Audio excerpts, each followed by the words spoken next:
ईसा ने कहा, उठकर खड़े हो जाओ, अपनी चारपाई उठाओ और चलो।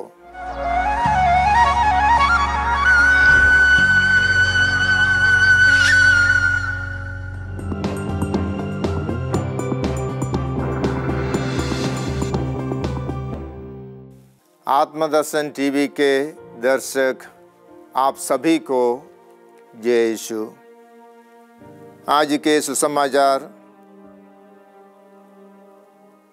संत यूहन्ना का सुसमाचार अध्याय 5 वाक्य 1 से 16 तक के वाक्यों पर हम मनन चिंतन करेंगे।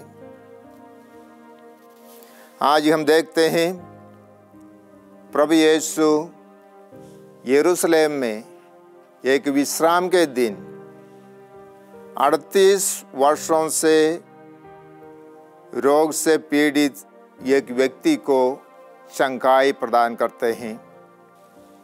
प्रभु यीशु यरूशलेम आए।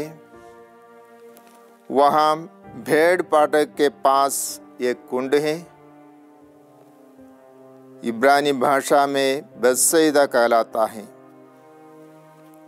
यह कुंड का एक विशेषता है कि वहाँ पानी लहराते ही यदि कोई बीमार व्यक्ति उस पर डुबकी लगाते हैं तो वो चंगाई प्राप्त कर लेते हैं। यही विश्वास के साथ बहुत से बीमार कुंड के पास पड़ा रहता था। प्रभु यीशु ने देखा उनमें से एक जो बहुत समय से बीमार होकर वहाँ पड़ा रहता है। कहते हैं 38 वर्षों से वो बीमार था और प्रभु ने उनसे पूछा, क्या तुम ठीक होना चाहते हो? उनके प्रभु के पास आने से पहले ही, प्रार्थना करने से पहले ही प्रभु यीशु आगे बढ़कर उनसे पूछते हैं, क्या तुम ठीक होना चाहते हो? ये सिर्फ इस बीमार व्यक्ति के साथ ही नहीं,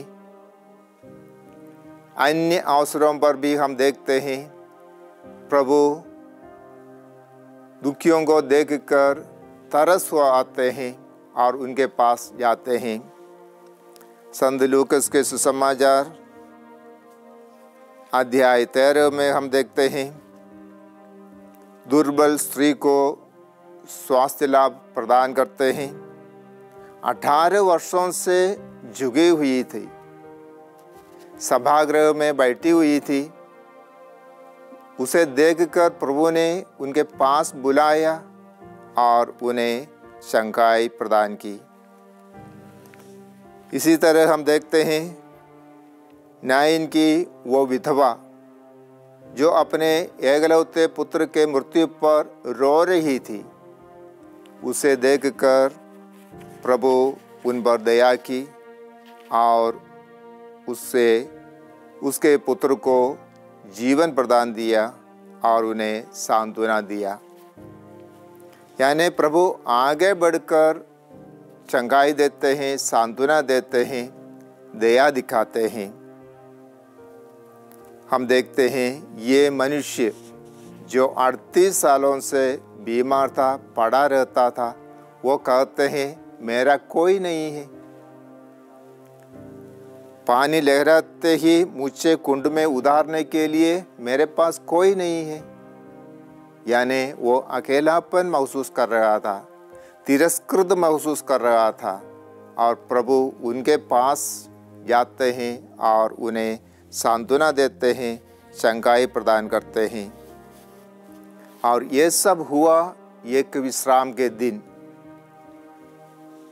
विश्राम के दिन काम करना उनके लिए मना था और उनके ये कार्य देखकर फरीसी खुश नहीं थे।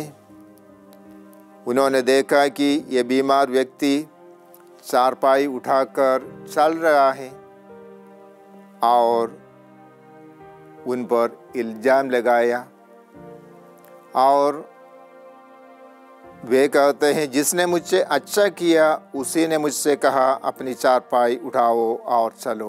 प्रभु ने अच्छा कार्य किया, विश्राम के दिन चंगाई प्रदान किया, सांत्वना दिया।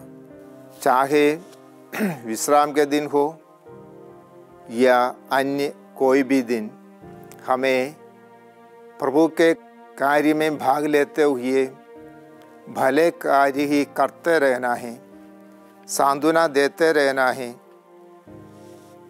लोगों के भार कठिनाइयाँ उतारने में, निकालने में मदद करना चाहिए।